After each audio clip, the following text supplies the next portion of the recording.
तो अचानक एवढा आश्चर्यचकित झाला होता की त्याला तिला काय बोलायचे सुचेना.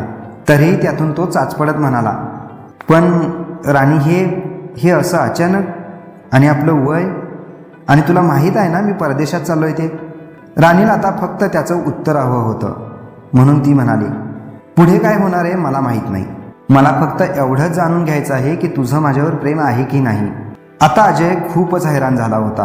ह्या सिच्युएशनमध्ये राणीला कुठल्या पद्धतीने समजवायचं तेच त्याला कळेना.